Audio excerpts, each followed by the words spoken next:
للمتقين ولا عدوان إلا على الظالمين أشهد أن لا إله إلا الله وحده لا شريك له وأشهد أن محمدا عبده ورسوله المبعوث رحمة للعالمين اللهم صل وسلم على نبينا محمد وعلى آله وأصحابه أجمعين. Qala tabaraka wa ta'ala ya ayyuhalladzina amanu taqullaha wa kunu ma'as shadiqin. Rabbi shrah li sadri wa yassir li amri wahlul 'uqdatam min lisani yafqahu qawli. Allahumma la sahla illa ma ja'altahu sahla wa anta taj'alul hazna idza syi'ta sahla. Alhamdulillah, para ikhwan yang insyaallah dimuliakan Allah Subhanahu wa taala.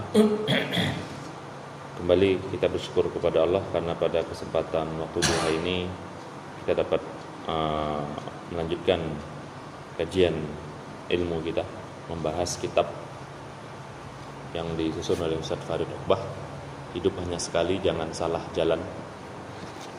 Kemarin kita sudah selesaikan bab yang pertama, yang disitu dititik beratkan bagaimana agar kita menjadikan hidup kita itu lebih bermakna. Artinya apa? Ya, bisa kita bermanfaat bagi diri kita sendiri terlebih dahulu. Artinya bermanfaat itu dengan cara mengikuti syariat Allah, menjalankan perintah dan larangan Allah. Kemudian memberikan manfaat bagi orang lain dan tidak memberikan kerugian, tidak menimbulkan kerugian, tidak melakukan kejahatan, keburukan kepada orang lain. Nah, jadi bermaknanya hidup seperti itu. Nah, ini bab yang kedua sebenarnya hampir mirip, cuman lebih dirinci, lebih dirincikan lagi, lebih dibahas secara mendalam dari bab yang pertama, yaitu sempurnakan hidupmu. Ya. Jadi dalam kehidupan umat manusia ini kita dapat menemukan berbagai model dan cara manusia untuk mendapatkan atau untuk memperoleh kebahagiaan, ya kan? Nah, seringkali yang jadi kiblat itu kalau dalam cari kebahagiaan, seringkali ya, kebanyakan manusia di muka bumi ini yang mereka jadikan kiblat itu maksudnya apa? Patokan untuk dapat bahagia itu yang mereka jadikan kiblat itu kehidupan orang barat, ya kan? Kita nggak bisa pungkiri, bahkan hampir sebagian besar dari umat Islam yaitu meniru, menjiplak gaya hidup barat. Kesannya kalau mengikuti kehidupan barat itu keren, tapi kalau nggak mengikuti kehidupan mereka itu nggak keren. Nah, sebenarnya memang Rasulullah sudah mengingatkan akhir zaman itu nanti la tattabi'anna sunana man kana qablakum shibran bi shibrin dira'an bi dira'in. Sungguh kalian benar-benar akan mengikuti cara jalan orang-orang sebelum kalian, hasta demi hasta, jengkal demi jengkal. Hatta law dakhalu juhra dabbin la dakhaltumu. Sampai seandainya mereka masuk lubang biawak, kalian pun akan ikut masuk. Maksudnya apa? Saking ngikut gaya tren hidup mereka. Maka para sahabat bertanya, siapa yang kami ikuti ya Rasulullah? Siapa yang diikuti tadi? Al-Yahud wan Nasara, apakah orang Yahudi dan Nasrani? Kata Rasulullah, faman, siapa lagi?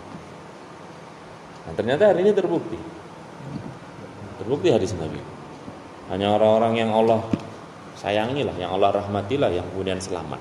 Meskipun bisa kita ujian bagi mereka berat, akan mendapatkan cibiran, akan mendapatkan luar biasa. Lihat hari ini yang berusaha yang umat Islam yang berusaha berpegang teguh dengan akidah yang lurus. Wah, itu dicaci, dibilang intoleran, dibilang anti NKRI. Khususnya kita ya Indonesia ya, dibilang sampai bahkan dituduh radikal. Ini yang kemarin yang terbaru kan enggak? Gus Miftah itu ceramah di gereja. Ceramah di gereja. Inti poin dari yang dia ceramahkan itu ya dia menganggap Islam dan Kristen itu sama. Tuhannya sama memiliki Tuhan yang satu, cuman caranya yang berbeda. Masya Allah. Nah, satu sisi dia mengapresiasi kegiatan gereja yang mengundang dia supaya bisa lebih Bhinneka Tunggal Ika hidup di Indonesia. Artinya supaya lebih mesra dengan orang-orang kafir, dengan orang-orang Kristen Nasrani. Tapi satu sisi dia mengkritik salah satu polsek mana gitu atau polres mana gitu yang mengundang Ustadz Khalid Basalamah, karena dianggap itu kan radikal, kenapa diundang? Jadi sama saudaranya sendiri ya garang, sama orang kafir malah mesra gitu. Wah, habis dikecam. Membela diri, sibuk sana sini membela diri, bahkan dia membacakan kitab para ulama untuk membenarkan apa yang dia lakukan. Tapi cara bacanya pun salah. Artinya begitu. Orang-orang yang hari ini berusaha hidup lurus dengan cara Islam itu akan dikucilkan. Siap-siap menerima bulian. Makanya surah Al-Maidah itu ayat ayat 54. Kalau dulu saya di pesantren generasi 554. Ya lazina amanu may yartadda minkum an dinihi fasawfa ya'tillah biqaumin yuhibbuhum wa yuhibbuna. Wahai orang beriman, barang siapa di antara kalian yang murtad dari agamanya. Murtad dari agamanya. Artinya gara-gara kalian murtad, ya sudah kata Allah. Gara-gara kalian keluar dari agama kalian meninggalkan agama kalian, ya sudah, silahkan. Kenapa? Fasawfa ya'tillah biqaumin, karena kelak Allah akan datangkan kaum yang baru. Allah akan munculkan kaum yang baru, kelompok yang baru. Yang bagaimana? Yuhibbuhum wa yuhibbuna. Yang Allah mencintai mereka dan mereka mencintai Allah. Ciri-cirinya itu. Jadi kalau kata Allah, kalau kebanyakan dari umat Islam hari ini misalnya gitu kan, kaum muslimin, hamba-hambaku yang muslim yang beriman murtad, silakan. Ya. Kalau Allah belum berkehendak, kiamat belum terjadi, tetap akan Allah munculkan, akan ada kelompok yang istiqomah. Yang ciri-ciri mereka tetap mencintai Allah, bahkan Allah mencintai mereka. Kemudian ciri yang kedua apa? Adillatin 'alal mu'minin, aizzatin 'alal kafirin. Lemah lembut kepada orang beriman, tegas terhadap orang kafir. Tegas. Izzah, berwibawa. Ini kan ceramah di gereja, bahkan terkesan dia itu sedikit banyak menyalah-nyalahkan saudaranya. Wah, pokoknya dibuat senang lah itu jamaah gereja itu dengan pidato dia. Ya kan? Nah itu kan namanya bukan nggak ada wibawanya. Udah nggak ada wibawanya. Insyaallah. Nah, kecuali kalau dia memang dakwah, ceramah di situ, menjelaskan Islam, gitu ya, menjelaskan Islam sesuai dengan apa yang dijelaskan oleh para ulama yang lurus, nggak ada masalah. Kayak Zakir Naik, ya kan? Siapa lagi yang memang tujuannya itu untuk menjelaskan kebenaran Islam itu. Ini kan tidak dicocok-cocokkan Islam itu dengan agama yang lain. Tidak bisa. Inna dina indallahil Islam. Jadi tak ada wibawanya, tak ada izzahnya lagi. Oh, tapi sama saudaranya, wah, galaknya minta ampun. Aidatin alal kafirin. Yujahiduna fi sabilillah. Yang ketiga apa? Mereka berjihad di jalan Allah. Wala yakhafuna laumata laim. Ini yang terakhir ini.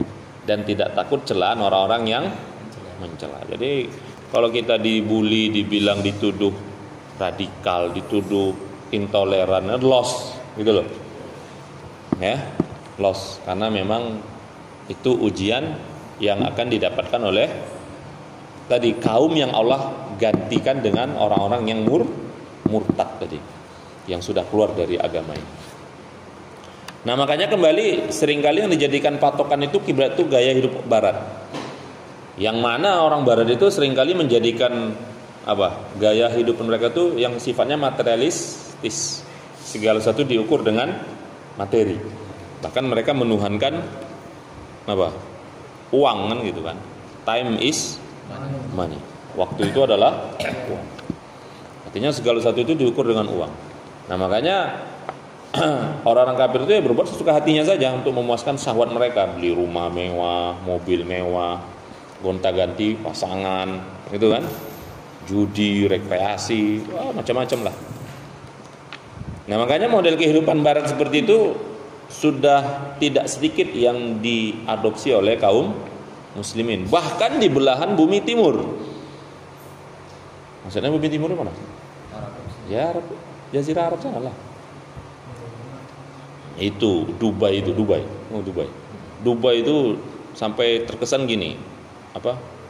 Hawaii-nya Arab. Kalau Hawaii itu ya Hawaii yang jelas, kita ada Pulau Hawaii itu kan memang.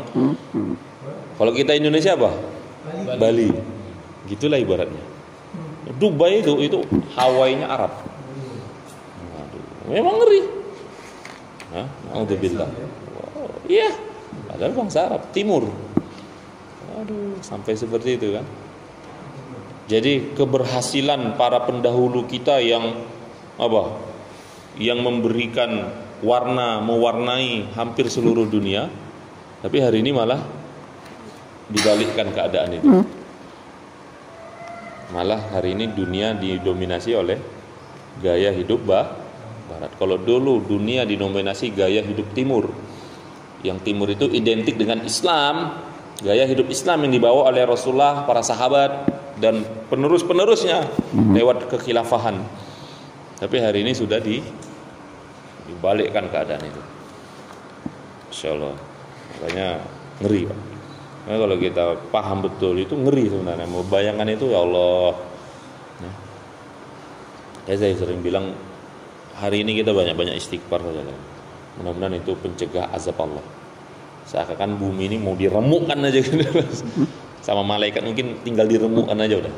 Saking banyaknya kemaksiatan ya di sana sini. Nah, belum lagi nanti dari sisi ilmu pengetahuan ya, juga contohnya kemana? Ya ke barat. Nanti ada istilah brainwash, cuci otak. Jadi seperti itu. Media cetak, media elektronik. Nah, kemudian juga ya yang mereka buru itu hanya sifat yang kepuasan yang sifatnya itu jasmani, tapi hatinya kosong, akalnya tumpul. Nah, makanya seringkali ketika kena masalah, akhirnya larinya kemana? Narkoba, mabuk, bahkan kemudian tidak sedikit yang bunuh diri. Coba hitung berapa banyak artis Indonesia yang muslim, tapi matinya bunuh diri, matinya mabuk, matinya karena OD. Atau mungkin nggak sampai mati lah, Binomat ditangkap gitu loh. Kenapa? Karena konsumsi narkoba. Ya kan? Insya Allah.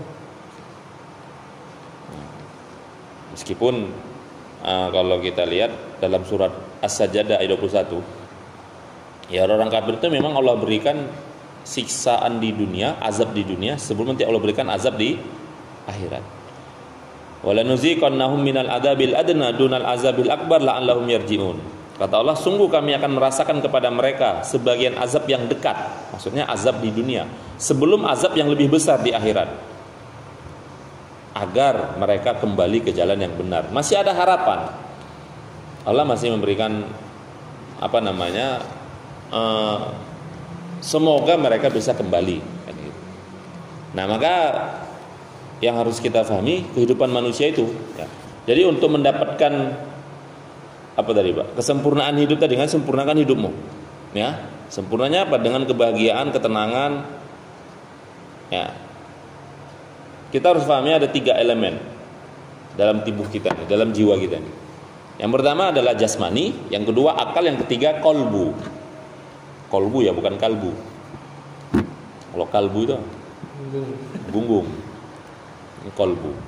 Terlepas dari ada yang memberikan penjelasan kolbu itu jantung bukan hati. Itu terserah lah. Pokoknya ya, dalam Al-Quran, dalam hadis dikatakan kolbu. Mau bilang hati, kolbu itu hati atau jantungnya terserah.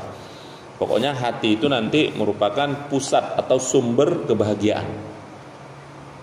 Pusat bahagia itu di mana? Hati. Mau hati, mau jantung, pokoknya kolbu lah. Jadi pusat kebahagiaan itu di kolbu.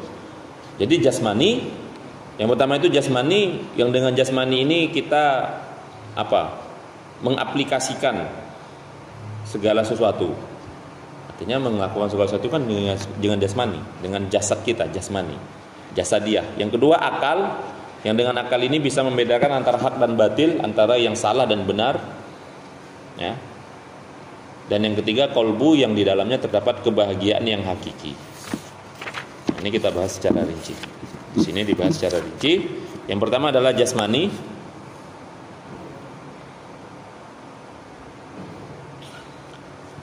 Lihatlah di sekeliling kita manusia-manusia yang hari-harinya hanya memuaskan jasmaninya.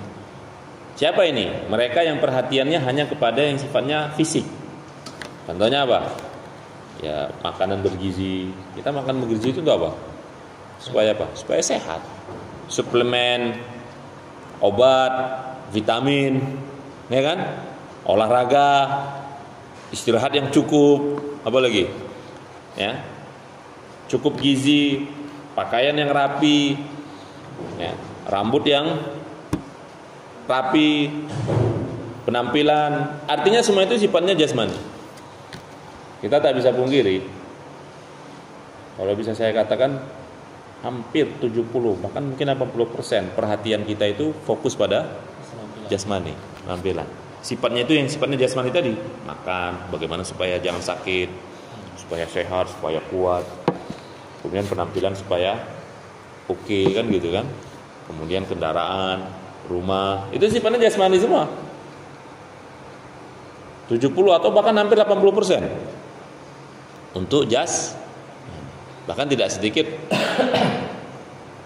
yang kemudian mengorbankan waktunya demi untuk memenuhi kebutuhan jasmaninya, sampai kemudian dia melalaikan urusan yang lain. Urusan yang dua dan akal dan kolbu tadi bahkan ditelantarkan. Bahkan tidak sedikit yang tidak memikirkan, pokoknya bagaimana aku bisa hidup enak, sehat. Ya, ini sudah sama seperti kehidupan orang kafir. Ya betul, memang kita butuh hidup. Gak mungkin jadi usah kita gak mikiri penampilan. Enggak, Islam itu bukan seperti itu. Semuanya harus seimbang. Bukan berarti Islam itu mengajarkan apa? Jorok, gak usah rapi gitu. Makan udah bantainya. Enggak, Islam juga dalam makanan suruh apa? Halalan thayyibah. Halal juga baik, bukan halal saja. Indomie itu halal tapi thayyib enggak? Thayyib. Tapi halal. Citato itu halal tapi enggak thayyib. Saya kalau ya namanya kan manusia, karena pengen juga makan. Tapi kalau harus makan citato, panas dalam, sariawan saya. Citato ngeri. Panas dalam. Karena apa namanya? Kuat kali apanya itu. Micinnya itu kuat kali. Micinnya enggak tahu lah. Alhamdulillah kan. Jadi mau makan itu kadang nanti pas dalam lagi enggak jadi. Ada apa namanya? Ada penolaknya gitu. Coba enggak panas dalam. Enak itu ya kan. Pasti makan terus gitu. Tapi karena panas dalam jadi mikir gitu. Enggak mau lah makan lagi, nanti panas dalam lagi enggak enak. Ini pun lagi panas dalam ini. Ini bukan karena makan citato ya. Nah, jadi memang kita butuh hidup, butuh memenuhi kebutuhan perut, kemudian kebutuhan bawah perut. Tapi ingat, ya, kita mendapatkan tugas dalam hidup ini. Tugasnya apa? Surat Al-Ahzab ayat 72. Inna aradna al-amanata 'ala samawati wal ard wal jibal fa abaina ayyahmilnaha wa asfaqna minha wa hamalahal insan innahu kana dzaluman jahula. Kata Allah apa? Sungguh kami telah menawarkan amanah. Kita punya amanah yang diberikan Allah, Pak. Yang mana amanah ini kata Allah dulu kami tawarkan kepada langit dan bumi, bahkan gunung-gunung. Namun semuanya enggan untuk memikul amanat itu. Kenapa? Karena mereka khawatir langit, bumi, gunung-gunung tadi, Pak, itu mereka khawatir mereka tidak bisa memikulnya, mengembannya. Karena nanti khawatir mengkhianatinya. Wa hamalahal insan, tapi malah amanat itu malah dibawa oleh manusia, diemban dipikul oleh manusia. Innahu kana dzaluman jahula. Padahal manusia itu kata Allah dolim dan jahil. Artinya apa? Kalau amanat tadi enggak dijalankan, maka dia akan jadi zolim dan jahil. Sifat manusia itu zolim dan jahil. Tapi kalau dia betul-betul melaksanakan amanat itu, maka dua sifat tadi, zolim dan jahil, itu akan tertutupi. Sebaliknya, kalau dia tidak melaksanakannya, tidak menjalankan agama itu dengan benar, maka dia akan dolim dan jahil. Nah, menurut Ibnu Abbas dalam tafsir Ibnu Katsir, amanah di sini adalah ketaatan. Ketaatan itu apa? Perintah dan larangan. Perintah Allah taat, larangan Allah ya taat. Taat untuk mengerjakan, taat untuk meninggalkan. Itu ketaatan. Ya. Nah, makanya bagi orang-orang yang tidak menjalankan agama ini dengan benar, tadi pasti dia akan jatuh ke salah satu dari dua golongan. Apakah golongan yang dolim atau kemudian golongan yang jahil. Ya. Nah, dolim di sini artinya melampaui batas. Pasti kalau sudah melampaui batas pasti ujung-ujungnya akan hancur. Lihat berapa banyak orang-orang yang melampaui batas tapi kemudian Allah hancurkan. Kalau kita lihat orang-orang kaum-kaum yang Allah azab, itu kan rata-rata ya dolim, melampaui batas, togo, ya togo dari kaumnya Nabi Nuh sampai Nabi Musa. Allah hancurkan. Karena kedoliman semua, melampaui batas. Atau kemudian melakukan kebodohan, atau terjemas kepada kebodohan yang juga nanti akan menuju kepada kehancuran. Ghairil maghdubi alaihim waladdallin. Itu ada konotasinya juga ke situ. Nah, jadi yang terjadi jasmani itu cenderung kepada dunia serta akal tidak diarahkan kepada agama.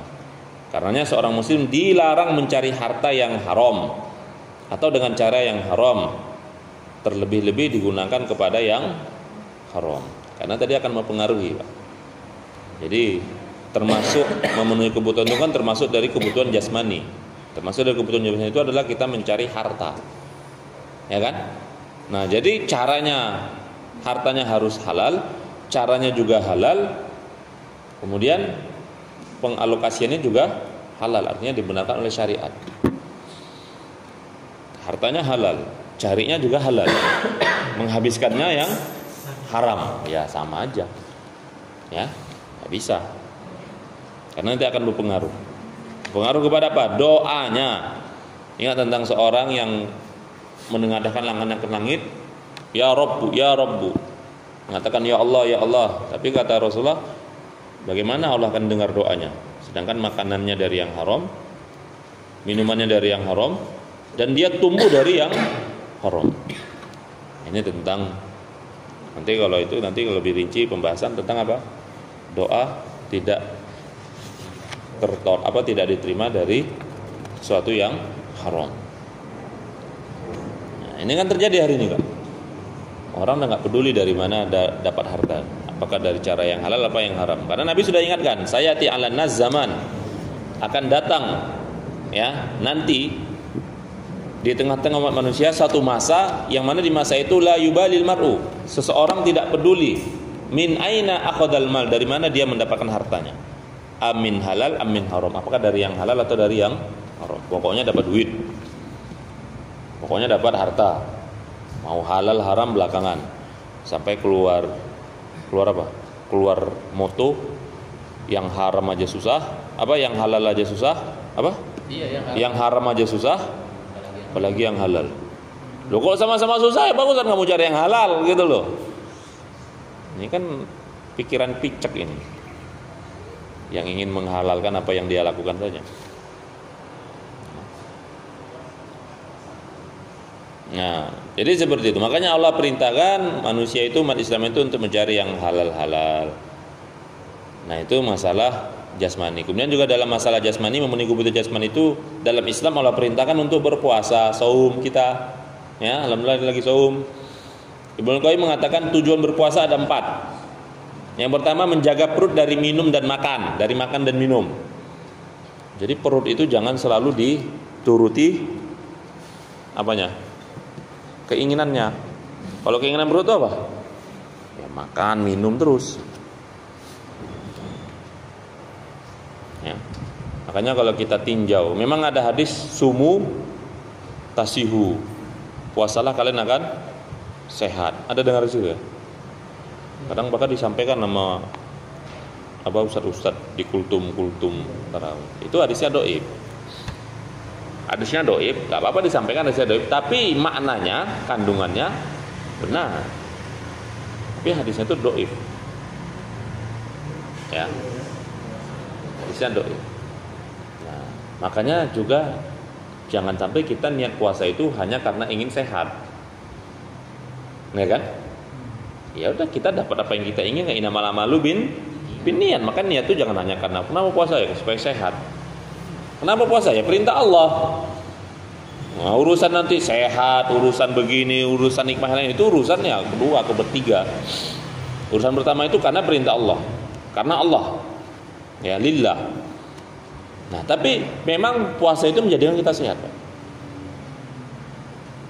Nah, setelah diselidiki memang perut itu kalau tidak terus diisi selama setahun terus itu rusak, itu yang buat penyakit macam-macam. Tapi kalau dalam setahun ada 30 hari nih, puasa itu ternyata memang keseimbangan yang Allah berikan luar biasa. Artinya apa? Lebih sempurna. Jadi Ustaz, kayak mana sebelum umatnya Nabi Muhammad dulu yang kayak enggak kita? Allah katakan dulu mereka juga diwajibkan berpuasa, cuman mungkin enggak seperti kita yang 30 hari full. Mungkin mereka seminggu mungkin nggak tahu lah ya kan. Tapi yang jelas suruh puasa. Itu bukti bahwasanya memang syariat puasa itu bukan hanya kaitannya dengan syariat, tapi juga ada nilai sehatnya. Karena kalau kamu nggak puasa, kamu pasti sakit, pasti banyak datang penyakit. Apalagi kalau puasa sunnah ya kan. Udah puasa Ramadan rajin juga puasa sunnah, wah sudahlah makin sehat itu. Makanya kalau orang ustaz sakit mah nggak bisa puasa, ya itu sampai hari ini saya masih saya masih belum bisa nerima 100% gitu. Kalau ada orang memang dokter bilang nggak boleh puasa karena saya sakit mah, ya memang dokter lebih tahu misalnya gitu kan dalam kesehatan, tapi nggak kok rasanya gimana gitu. Karena satu sisi malah saya dengar banyak juga yang sembuh karena puasa. Urusan memang dia sakit kemudian itulah memang ujiannya gitu. Kecuali memang udah sampai mau mati dia barulah. Tapi kalau masih sakitnya itu masih bisa ditahan. Nah, coba lanjutkan terus. Mudah-mudahan malah sembuh. Iya. Mungkin karena begitu yang takut itu kan baru-baru puasa, wah gawat nih takut mati dia kan. Langsung buka. Nah, ke dokter, udahlah dibilang dokter apalah, enggak usah puasa. Jadi memang penyakitnya itu penyakit yang memang parah, ya memang ada penyakit-penyakit, bukan berarti pokoknya puasa enggak. Kemudian 2, menjaga lisan dari berbicara tujuan puasa. Jadi yang puasa itu bukan hanya perut, tapi juga lisannya. Kemudian yang ketiga, menjaga pergaulan manusia. Ini maksudnya apa? Manusia itu makhluk sosial, harus punya simpati kepada sesama. Jadi kalau ada manusia yang hidupnya tumbuhnya itu tanpa simpati sama orang lain, nah ini sudah lari dari kodrat, lari dari tabiat, nggak peduli sama orang, ya, cuek, mau lapar kau, mau haus, mau apa, mau kedingin, mau panas, terserahmu lah. Masya Allah. Jadi puasa itu kan kayak gini rasanya, ya, kan seperti itu. Pernah Pak? Ada yang pernah kemarin selama puasa ini nggak sahur? Sahur terus selama dari awal ya. Saya sekali nggak sahur, tiduran, ya kan? Ya, mungkin karena terlalu baca Quran sampai jam 12 sampai jam 1, golek-golek sebentar tertidur. Begitu bangun udah Allahu Akbar, udah asyhadu an la astagfirullahalazim. Pinomat dapat minum pun jadilah kan gitu kan. Ini udah nggak bisa minum, ada azan kok. Aduh, kering tekak pula tenggorokan kering pula. Gawat ini kan. Ya udahlah tahan kan. Wih itu Pak saya rasanya baru jam 8 udah cuaca panas pula itu. Baru asli saya nggak ada keluar rumah deh, dalam rumahnya. Itu pun dapat lembek aja gitu kan, masya Allah. Padahal kalau saya dapat minum sekadar 1 gelas saja itu jadilah. Karena saya kalau puasa sunnah itu jarang sahur, jarang makan gitu. Saya minum air putih aja kalau puasa sunnah. Malas sahur gitu, malas gitu kan. Kalau ada kurma makan kurma. Minum air putih. Ini dapat minum air putih pun enggak. Itu baru itulah saya baru kasih itu saya terasa. Biasa kan terbangun masih 2 menit lagi. Enggak sempat, minum aja lah. Inilah Allah Akbar. Ya kan? Terasa sekali. Baru terbayang ya Allah, kayak mana orang yang baru teringat apa? Saudara kita yang sahurnya buka puasanya apa? Di situ sahur, di situ buka. Paham? Di situ dia sahur, di situ dia buka. Atau di situ dia buka, situlah sahurnya. Ya. Di situ sahur, situ buka. Kenapa? Pas mau buka udah maghrib, tak ada makanan. Adanya jam 3 malam. Situlah dia makan, situlah dia minum. Itulah sekalian sahurnya. Di situ buka, di situ sahurnya. Begitu buka puasa, udah buka, nggak ada yang bisa dimakan untuk sahur. Besok dah harus puasa. Masya Allah. Gitu loh Pak. Padahal kan kita kan mungkin sebelum tidur tuh masih ngemil juga, ya kan. Ada yang terletak belum habis buka puasa, ya kan, ditembat juga. Ya. Saudara-saudara kita itu bukanya itu sahurnya. Dan yang dimakan itu bukan enak-enak seperti kita, tapi mereka tetap berpuasa. Masya Allah. Nah ini menjaga pergaulan, menimbulkan sifat sosial yang tinggi, sehingga kita tidak lagi menelantarkan saudara kita yang kesusahan. Yang keempat, menjaga mata dari tidur. Nah, ini puasanya harusnya menjaga dari tidur, mengurangi tidur. Apalagi antum itikaf itu kan Rasulullah itu 3 kalau terakhir itu kan kemarin itu kan. Apa yang 3 itu kemarin? Kalau 10 hari terakhir mengetatkan ikat pinggang, syadda mi'zarahu wa ahya lailahu. Wa iqadha ahlahu, membangunkan keluarganya untuk ibadah. Yang ketiga wa ahya lailahu, menghidupkan malamnya. Maksud menghidupkan malam itu apa? Tidurnya lebih sedikit. Kalau bisa saya misalnya 10 hari pertama ya beliau tidurnya 4 jam misalnya. Kalau malam itu tidurnya cuma 4 jam. 10 hari kedua tidurnya 2 jam. 10 hari terakhir tidurnya cuma 1 jam. Sisanya untuk ibadah, baca Quran. 4 jam. Ya. Memang gitu. Jaga mata dari tidur. Oh ya Ustaz, malamnya tahan Ustaz. Begitu siang tengge. Ya kan? Apalagi kalau sahurnya dapat yang enak, kena santan, kena apa ya kan? Udahlah. Hanya untuk mau sahur tuh ada teh manis ya? Nah, maunya teh manis jangan manis. Teh pahit. Kalaupun nggak mau pelat kali ya kasih gula sedikit aja. Karena dia itu memberatkan kerja lambung. Itulah yang habis subuh itu ngantuk nggak tertahankan itu karena itu. Tapi kalau antum minum teh pahit, karena nasi itu sudah memberikan gula. Jadi malah pertama malah kelebihan gula itu nanti malah nggak sehat. Kedua itu ngantuk antum lebih berat, dan kalau tidur habis sholat subuh itu langsung tidur, itu resikonya lebih apa loh? Bisa menyebabkan penyakit jantung. Iya, saya udah tahu lama itu, makanya saya sengantuk yang manapun saya tahan habis subuh itu. Nanti kalau udah keluar matahari, baru boleh tidur. Karena Nabi pun bilang seperti itu. Nabi pernah menentangkan pada Aisyah, kalaupun ingin tidur, tahanlah sampai matahari terbit. Matahari sudah keluar, baru mau tidur. Tapi habis subuh itu tahankan, jangan tidur. Pokoknya sampai matahari, sampai habis sholat Isra lah. Habis sholat Isra untuk mau tidur, baru tidur. Kalau memang mau nggak tahan kali lah, tapi kalau masih tahan ya sudah, tahankan lah. Ya. Makanya kalau ngantuk itu baca Qurannya berdiri, jalan berdiri nggak apa. Kalau duduk di sini pakai meja pula kan udah lah. Bacanya deket bacanya ini.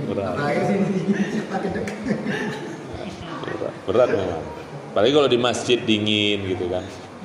Saya kan di sana di masjid depan rumah AC kan, saya matikan AC-nya biar panas.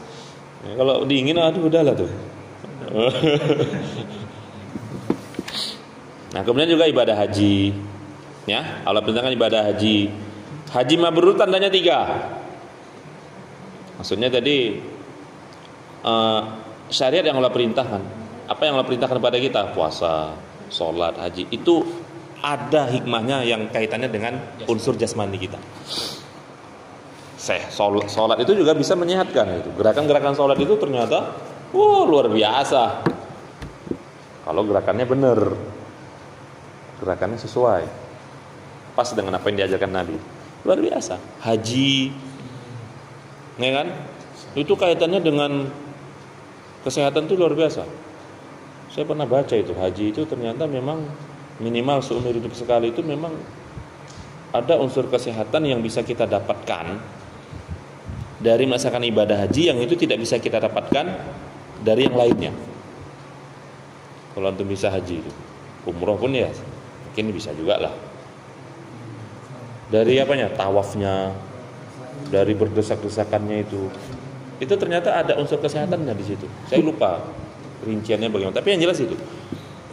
Tapi kan kita tujuannya sekali lagi, makanya haji itu wajib minimal sekali seumur hidup kalau mampu. Kan gitu.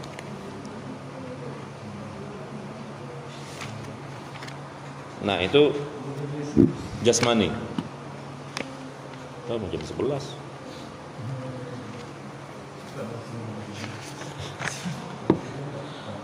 Yang terakhir ya, sebagai penutupan jasmani ya, penutupan jasmaninya.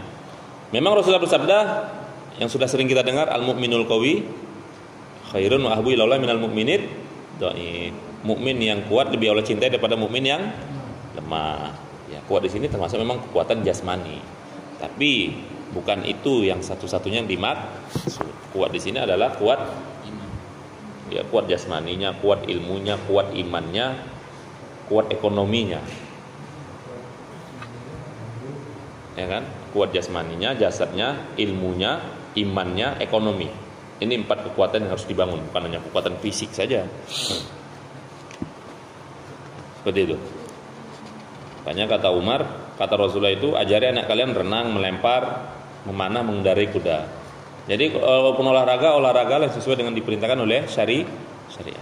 Main bola gimana Ustaz? Main bola itu sebenarnya nggak menguatkan fisik, bahkan bisa mencederakan kan gitu. Antum laga kaki, banting kan gitu. Ya kuat tapi nggak apa ya. Tapi kalau renang, memanah, selain fisiknya kuat, ya itu juga meningkatkan kecerdasan, mengendarai kuda. Kemudian yang kedua, akal.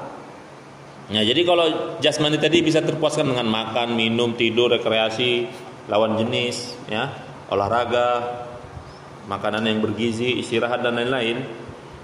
Sebaliknya akal itu tidak akan mungkin bisa dipuaskan kecuali dengan ilmu pengetahuan.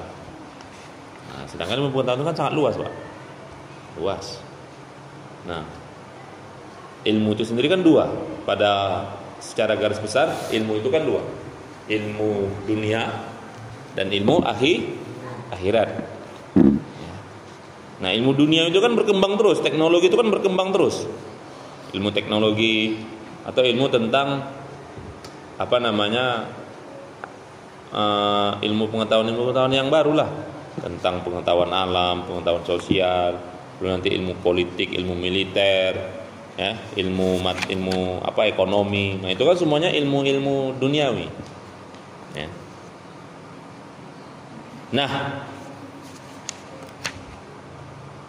seringkali manusia itu lebih condong kepada ilmu yang sifatnya duniawi, tapi kemudian lari dari ilmu ukhrawi, akhirat. Atau kalaupun bukan lari, tapi mereka tidak tidak mencocokkan, bukan mencocokkan.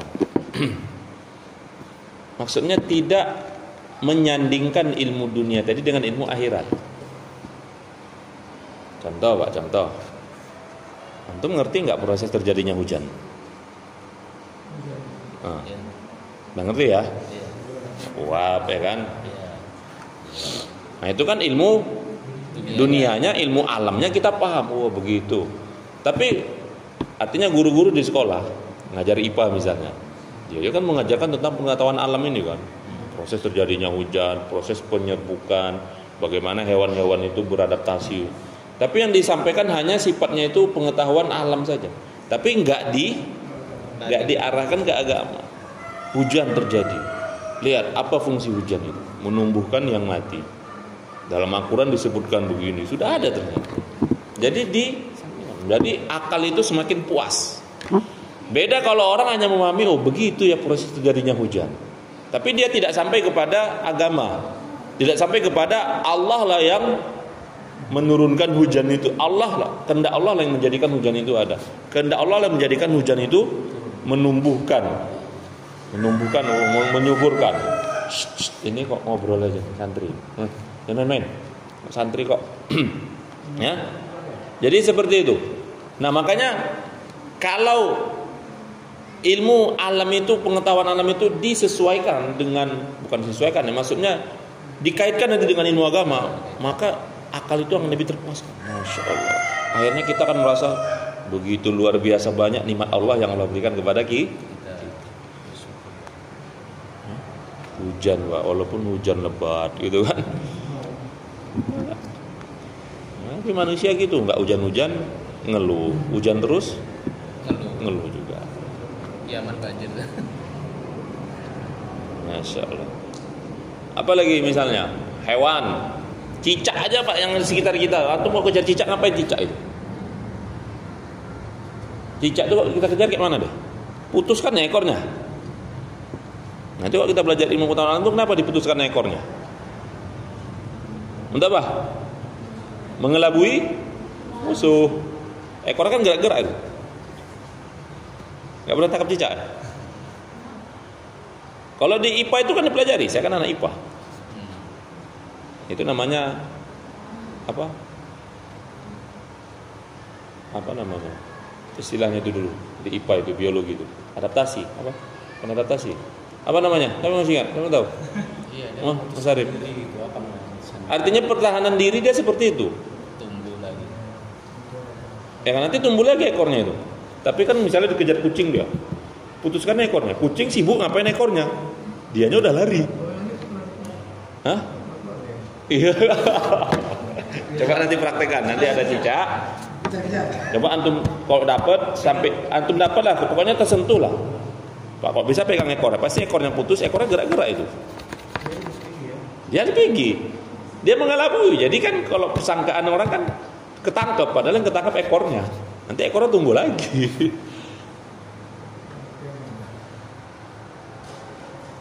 Kalau kita pikir pinter berarti cicak itu. Tapi masalahnya bagaimana dia bisa seperti itu? Siapa yang memberikan insting? Allah. Nah itu jadi dikaitkan dengan agama, dikaitkan dengan agama, dengan Allah. Ternyata Allah lah yang menjadikan segala sesuatu itu seperti itu. Ya. Nah, belum lagi nanti kalau kita bahas masalah pembentukan janin dalam perut ibu, di rahim ibu kan. Secara ilmu pengetahuan alamnya, begini tahu prosesnya setiap sekian hari. Tapi dikaitkan dengan agama, Al-Quran sudah menjelaskan, hadis-hadis sudah menjelaskan. Nah artinya apa? Akal itu akan bisa terpuaskan dengan ilmu. Nah ilmu itu dunia dan akhirat, ilmu dunia, ilmu akhirat. Dua-duanya harus ada, barulah puas. Tapi kalau tidak, tadi masih gantung dia. Makanya banyak orang-orang kafir, ilmuwan itu masuk Islam karena ilmu, Pak. Tahu? Yang di Indonesia yang apa? Cina, mantan apa? Tapi masuk Islam. Padahal dulu awalnya dia itu berusaha untuk menjatuhkan Islam. Saya lupa namanya. Ya Allah, padahal cukup viral beliau itu.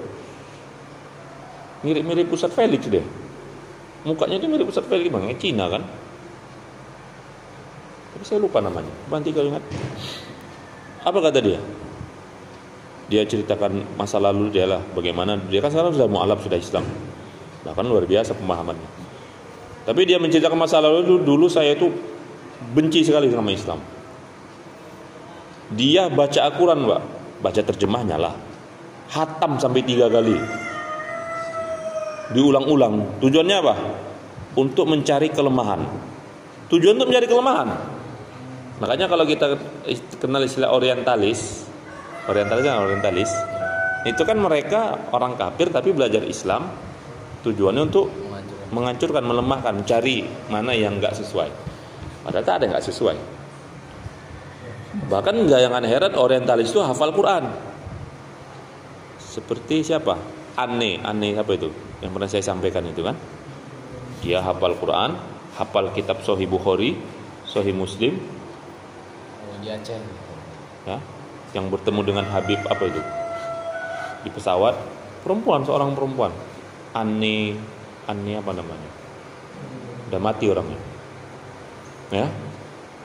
Dia sudah tertarik dengan Islam. Bahkan dia sudah hafal Quran, dia sudah hafal salah satu tafsir.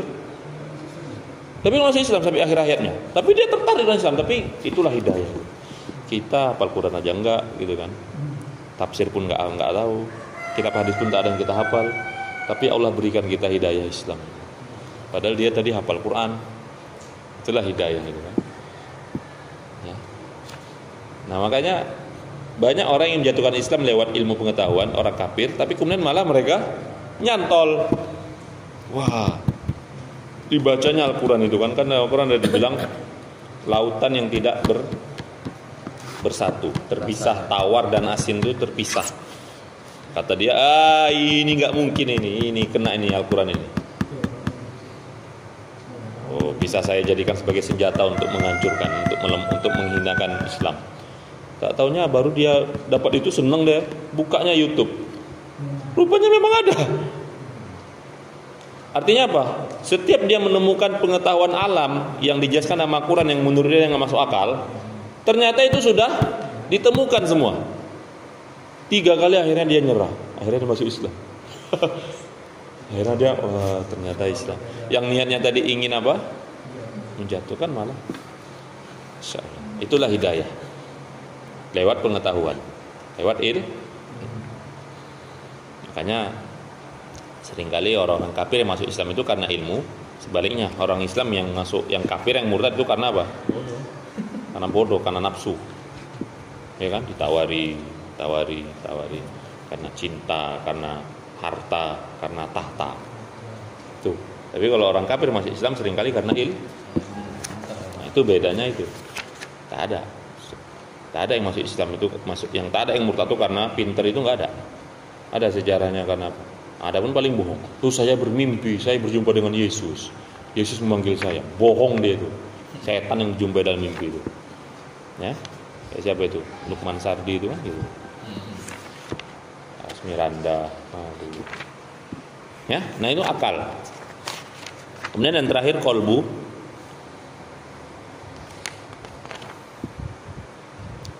Akal itu dipuaskan dengan ilmu. Kolbu, nah kalau hati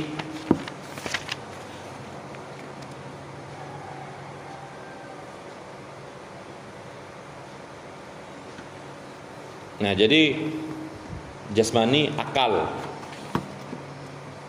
Ketika akal kita sudah sempurna, maka dia akan mengenal Allah. Nah, ketika mengenal Allah dengan sebenar-benar pengenalan, artinya apa? Dia betul-betul mengenal Allah sesuai dengan para nabi dan rasul. Sesuai dengan para nabi dan rasul mengenal Allah. Orang-orang saleh mengenal Allah, siddiqin, solihin, ya, mengenal Allah. Maka kemudian akan timbul kecintaan kepada Allah. Nah, ketika cinta kepada Allah ini muncul, disitulah datangnya kebahagiaan. Maka dalam Al-Quran surah Al-Ahzab ayat 4, Allah katakan, ma ja'alallah lirajulin min qalbaini fi jawfi. Allah sekali-kali tidak akan menjadikan bagi seseorang 2 buah hati di dalam rongganya. Ibnu Mas'ud mengatakan, jika kolbu seseorang diisi dengan cinta kepada Allah, maka akan lepas cinta kepada selain Allah. Sebaliknya, jika kolbu seseorang diisi dengan cinta kepada selain Allah, apa itu wanita, dunia, apa lagi, jabatan, terserahlah, pokoknya yang sifatnya duniawi lah, maka cinta kepada Allah akan hilang. Amin. Jadi Allah tidak akan mungkin menjadikan di hati seorang hamba itu 2 kecintaan. Tak mungkin bersatu, tak mungkin bersama-sama gitu loh. Satu sisi antum cinta Allah, tapi satu sisi antum cinta istri. Maksudnya gimana Ustaz? Antum sama-sama menginginkan menginginkan cinta Allah, cinta istri. Tidak bisa. Seringkali kecintaan istri itu mengarahkan suami kepada kemaksiatan.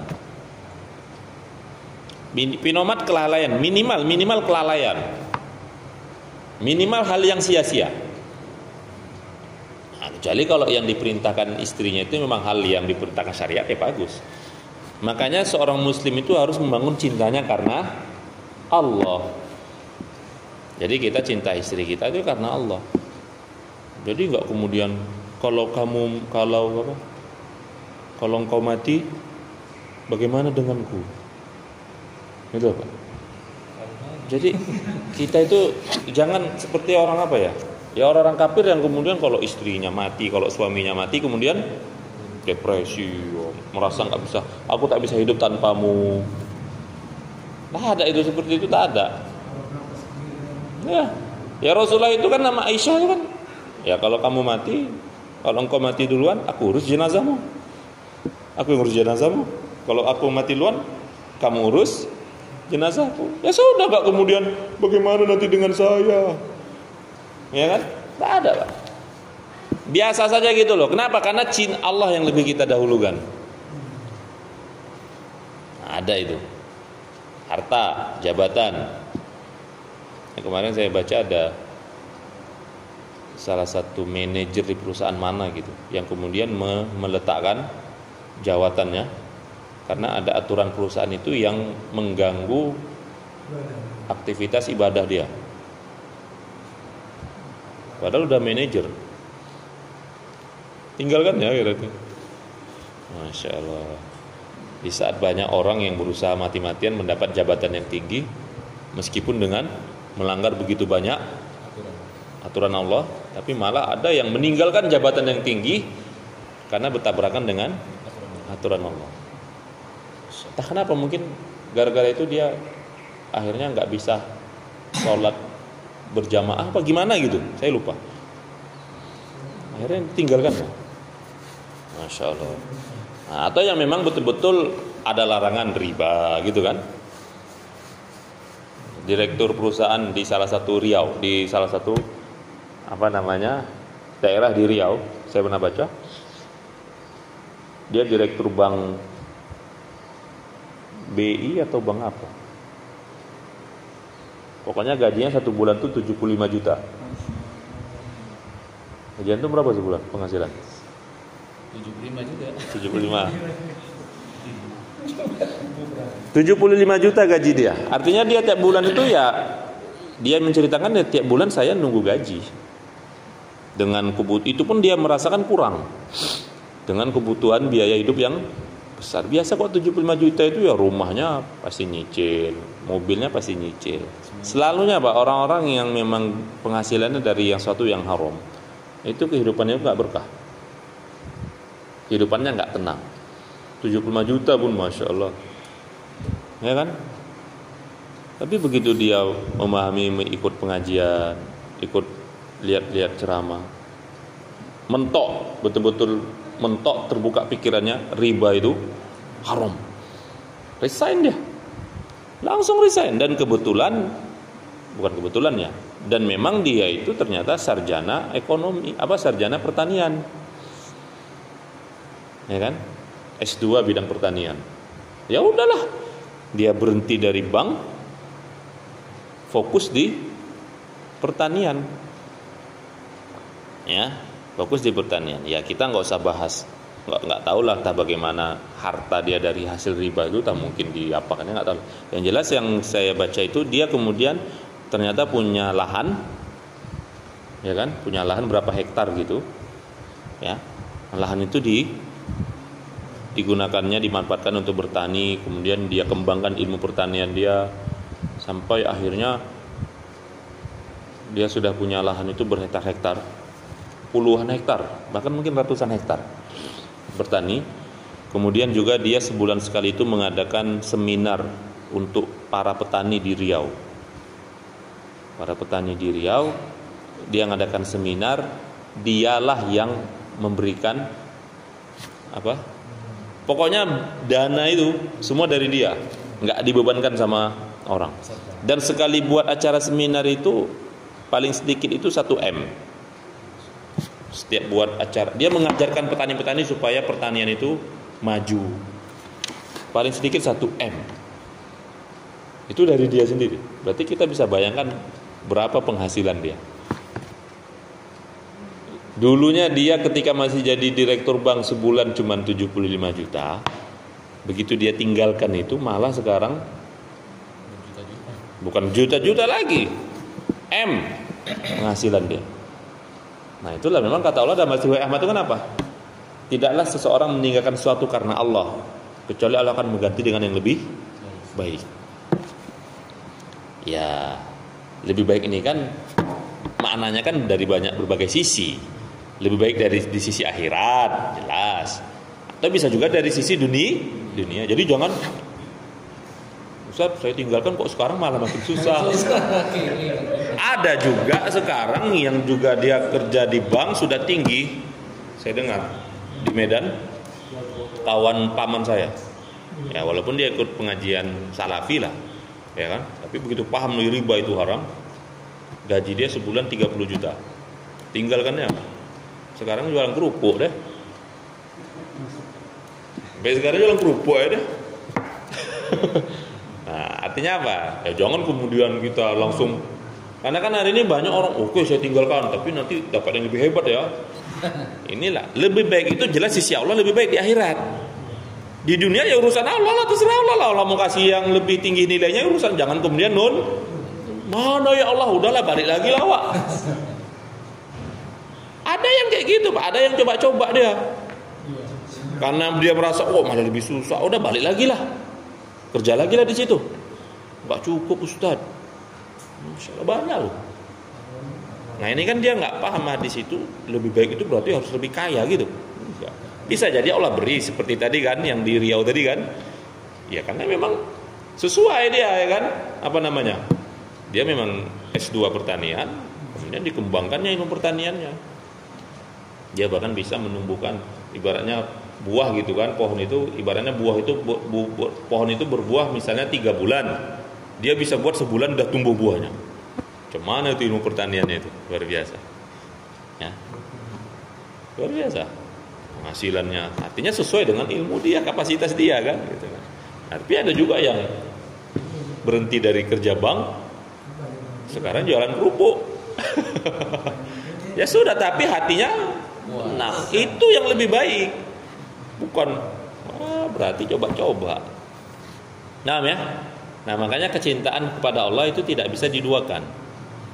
Makanya wa minan nasi may yattakhidhu min dunillahi andada yuhibbunahum ka hubbillah. Di antara manusia ada yang menjadikan tandingan-tandingan dalam kecintaan, ya, seperti mereka mencintai Allah.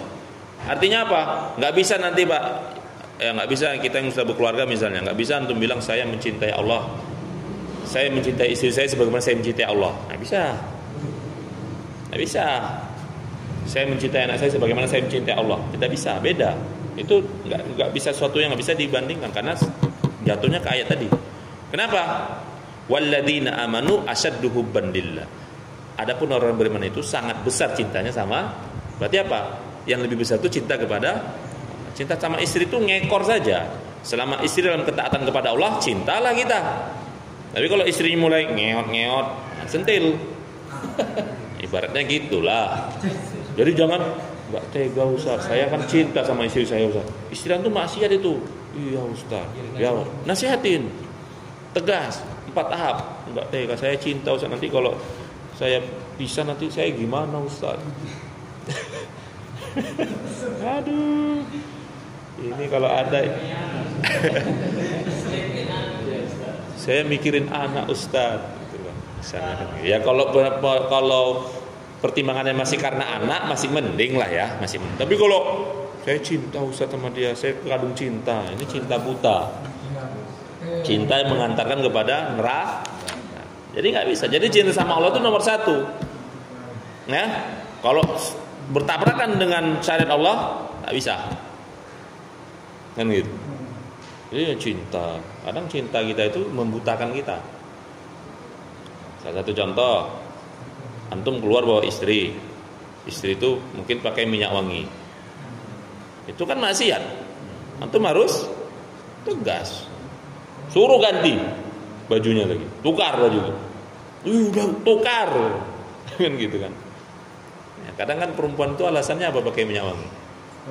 Biar nggak bau, biar nggak bau berarti wangi kan gitu. Kecium sama orang kereta sama kita, misalnya kecium sama orang, ya, kenapa? Ya, nah, jadi seperti itu. Nah, kemudian kolbu itu rusak karena beberapa sebab. Yang pertama karena kemusyrikan. Jelas kemusyrikan, kekafiran. Ya, itu akan menjadikan hati itu rusak. Sakit bahkan bisa mati. Mati kalau udah musyrik itu pasti hatinya mati. Jadi kan kalau bahasa tentang hati kan banyak. Tapi ini singkatnya aja. Yang kedua, berpaling dari kebenaran dan mengikuti hawa nafsu. Ini hatinya pasti rusak. Ya, sombong. Sombong itu apa? Menolak dikasih tahu yang benar ngeyel, ngeles. Nah, itu hatinya akan rusak. Yang ketiga, dengki terhadap orang-orang beriman. Makanya doa kita itu dalam surat Al-Asr itu kan, Rabbana ighfir lana wa li ikhwanina allazina sabaquna bil iman wa la taj'al fi qulubina ghillal lil ladzina amanu. Yang keempat, perbuatan dosa. Nah, ini perbuatan dosa. Ya, itu akan menjadikan hati itu rusak. Kallabal rona ala qulubihim makanu yaksibu. Jadi dosa itu akan menjadikan hati itu hitam. Nah, jadi kalau sudah 4 ini terjadi, ya, kepuasan kolbu itu tidak akan didapat, sehingga dia tidak akan bahagia, tidak akan sempurna kebahagiaan dia.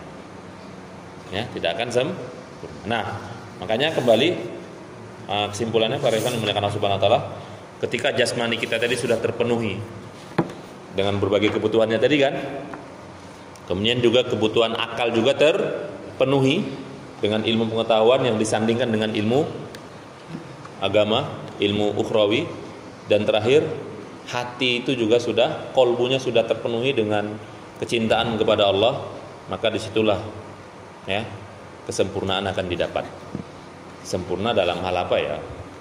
Meskipun manusia tidak ada, bukan berarti manusia itu tidak ada manusia sempurna, tapi sempurna dalam hal kebahagiaan.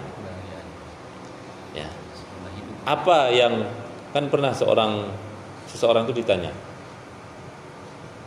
bagaimana engkau bisa bahagia? Maka dia katakan apa? Padahal dilihat hidupnya itu ya miskin gitu loh, fakir. Tapi ditanya, dilihat hidupnya bahagia aja, tenang saja. Maka dijawab dia, bagaimana aku tidak bahagia? Ya, karena aku ada yang bisa aku makan. Sekadar ada yang bisa dimakan, ya sudah, kenyang, ya sudah. Ada baju yang bisa aku pakai. Ya. Kemudian lisanku selalu berzikir kepada Allah dan hatiku mencintai Allah, selalu mengingat Allah. Apalagi yang dicari? Ini itu, Pak. Ya. Jadi walaupun keadaan kita miskin, fakir, apa, ya, tapi masih ada yang dimakan, masih bisa makan. Kemudian juga hati kita dipenuhi dengan kecintaan kepada Allah. Kemudian kita berilmu. Artinya apa? Tidak bodoh dalam memahami kehidupan dunia ini. Maka itu adalah sempurna, kesempurnaan yang kebahagiaan yang sempurna. Tapi kalau antum orang kaya, ya kan, ternyata juga orang yang hebat, artinya apa? Akademisnya, nilai akademis dari sisi akademisnya tinggi sampai S4 misalnya kan. Ternyata juga orang yang soleh, wah, itu udah perfect kali lah kan. Abdullah bin Mubarak itu gimana? Kaya, pengusaha sukses, seorang ulama, bahkan seorang mujahid. udah sempurna kali rasanya. Semua didapatkan. Jangan sampai udah miskin, maksiat terus, apa lagi? Udah hidupnya nggak pernah tenang, kacau balau. Hah? Oh, banyak musibahnya lagi. Tanya banyak. Nah inilah yang bisa dekat kepada kekufuran. Makanya seringkali saudara-saudara kita yang seperti itu mudah dimurtadkan. Makanya Rasulullah mengajarkan doanya apa? Allahumma inni a'udzubika minal kufri wal fakri. Makanya kekufuran itu disandingkan dengan kefakiran. Seringkali yang bisa menyebabkan manusia kufur itu karena fakir. Jadi memang dalam Islam itu kita diperintahkan untuk mencari nafkah. Jadi bukan disuruh untuk ya sudahlah kalau cuma segini, saya mampunya segini ya sudah. Artinya dia belum mengeluarkan kemampuan terbaiknya, potensi terbaiknya. Padahal kalau dia betul-betul luar biasa. Lo kayak tadi kan yang direktur bank tadi. Kalau seandainya dia keluar cuman jualan aja gitu, buka apa aja gitu, mungkin nggak dia bisa seperti itu? Atau mungkin dia sekadar. Tapi karena dia pertanian, dimanfaatkannya ilmunya, ya, maksimal akhirnya luar biasa kan? Nah, makanya dalam Islam itu memang kita dituntut untuk mengeluarkan potensi yang maksimal, bukan ya sudah lah, udah saya segini aja, saya nggak mau yang lebih-lebih. Juhud itu bukan seperti itu. Tetap dia ngambil. Abdullah bin Mubarak itu juhud loh, tapi dia pengusaha, dia tiap tahun 100 orang diberangkatkan haji, 100 tiap tahun, 100 orang, modal dengkul aja yang berangkat. Pokoknya mau berangkat, ongkos, PP dikasih, uang jajan dikasih. Enak kali kalau hidup bisa masa Abdullah bin Mubarak gitu kan. Ya. Jadi satu sisi juga ulama, pengusaha besar itu macam mana itu coba itu? Karena kan kita kan terkadang kalau udah fokus sama agama, tak mungkin dunia terkejar kan, dapat ya kan? Hah? Ya itulah tantangan itu lebih berat. Tantangan hidup berat, ujian juga berat. Seringkali itu tadi futurnya tadi, wow, dulunya ustadz, begitu dapat sukses dunianya, hilang Ustaz. Ya saya sendiri sudah pernah melihat seperti itu loh. Seorang ustadz luar biasa, ya ustadz saya gitu loh, tapi saya nggak sebut nama lah. Luar biasa, ilmunya wah. Ditawarkan adiknya bekerja di perusahaan sawit. Langsung adiknya itu direktur. Langsung dikasih posisi yang wah, akhirnya rumah besar, tanah di mana-mana. Tapi udah nggak ustadz lagi. Celananya udah gayanya mentereng lah. Kabar terakhir bangkrut, utang di mana-mana. Kabar terakhir yang dapat saya. Bahkan beliau nelpon saya itu mau minjam duit gitu loh. Jauhnya gitu kan saya. Tapi karena saya sudah nggak respect gitu loh. Ya kan bagaimana luar biasa dulu saya kagumin, tapi ternyata itulah ujian dunia itu seperti itu. Kita nggak bisa ngomong, Pak. Antum nggak bisa ngomong. Antum Ustadz kasih misalnya ada yang nawari 100 juta, tapi antum jangan ngaji lagi. Dikasih tiap bulan 100 juta. Bayangkan 200 juta itu depan antum. Ambillah, tapi jangan ngaji lagi. Jangan ngaji aja yang penting. Antum Pak, kita yakin? Iya, memang harusnya kan gitu kan? Iya, harusnya kan gitu. Karena duitnya belum nampak. Itu memang kayak gitulah kita ujian kita itu. Saya sering sampaikan di mana-mana pengajian saya gitu. Ditawari, Pak. Oke, 100 juta nggak mempan, naikkan 500 juta. Orang kan bisa ngeles. Udahlah nggak apa-apa, nggak ngaji, kan masih ada HP, nengok dari HP. Kan ngaji juga namanya. Hah? Ini nggak boleh ngaji datang hadir langsung, dari HP boleh.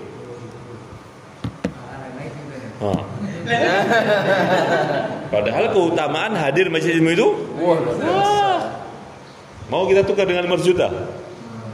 Berat. Itulah makanya dunia itu seperti itu.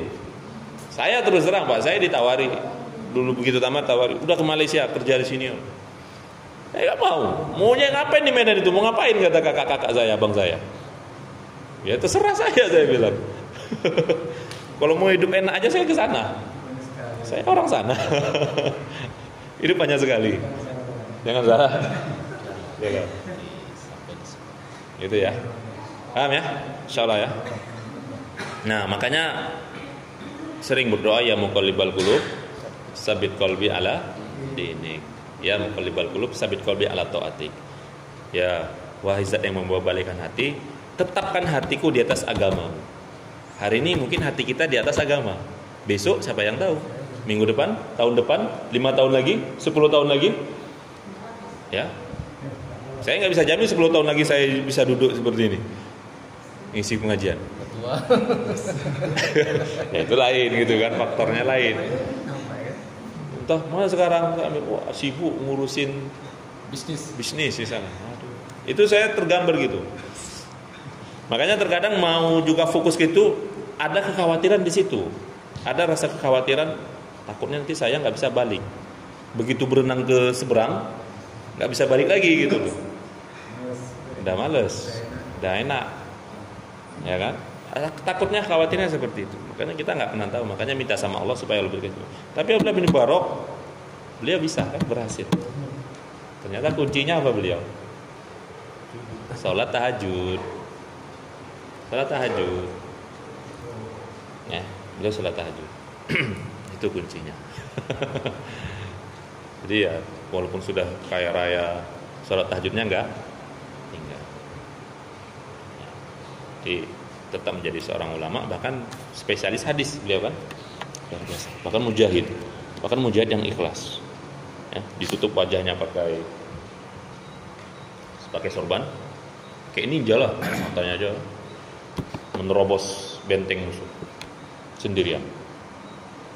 Akhirnya umat Islam berhasil masuk, benteng musuh dikuasai.